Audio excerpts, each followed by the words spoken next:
مريض الاكتئاب دايما بيعمل دراما كوين، وتحسه انه اغلب الوقت بيمثل. هو مش صادق، هو بيعمل من الحبة قبة.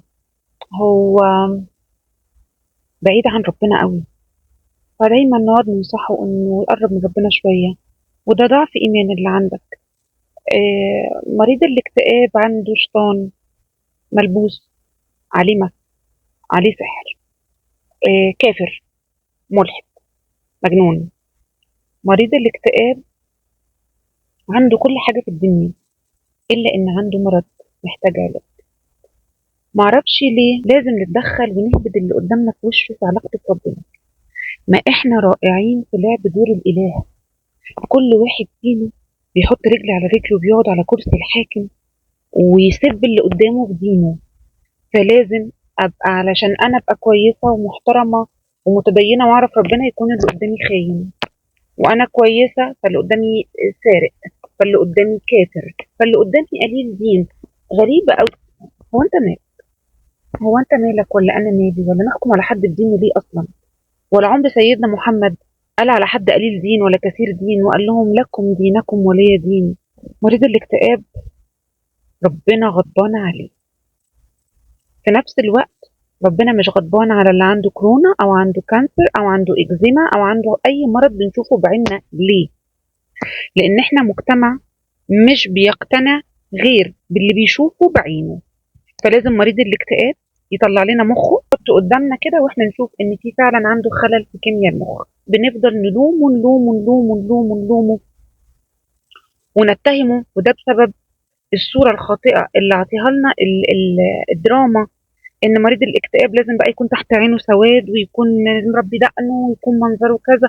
الكلام ده مش صحيح نهائي. فاحنا شايفين الشخص اللي قدامنا بيهزر وبيضحك عادي وبيروح الشغل، بيجي من الشغل بس بيقول لنا يا زمايلي يا اخواتي يا اصحابي انا مش مبسوط، انا بيجي لي وساوس، انا بشوف حاجات مش موجوده، انا بشوف هلاوس.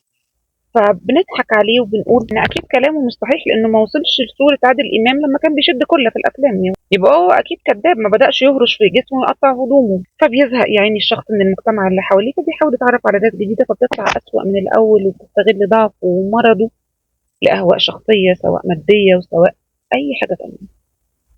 فبيلاقي نفسه فريسه في مجتمع لا يرحم، وبيتهمه هو بالكفر وقلة الدين، فبيزيد عليه الموضوع، فبيتخلص من حياته.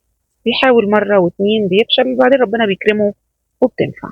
ولما يتخلص من حياته ويروح عند ربنا اللي أحن مني ومنك، اللي عارف إنه مريض واللي عارف إنه بيصارع في أصعب مرض في الكون لأن محدش قادر يشوفه غيره. المرض النفسية من أصعب الحاجات اللي ممكن يتعرض لها أي إنسان. فلما ربنا يريحه وتنجح محاولاته نتهمه بالكفر ونعمل منه مثل ونمثل بجثته. ارحموا من في الأرض يرحمكم من في السماء. لو عندك حد في البيت بيشكي أو حد من أصحابك أو حد من أولادك بيشكي من إنه مش مظبوط نفسيا أو في حاجة، خدوا الموضوع على محمل الجد. وزي ما كل مرض ربنا خلقه له علاج، الأمراض النفسية رغم إن إحنا ما بنشوفهاش بعينينا بس هي خلل في كيمياء المخ وخلل في الهرمونات.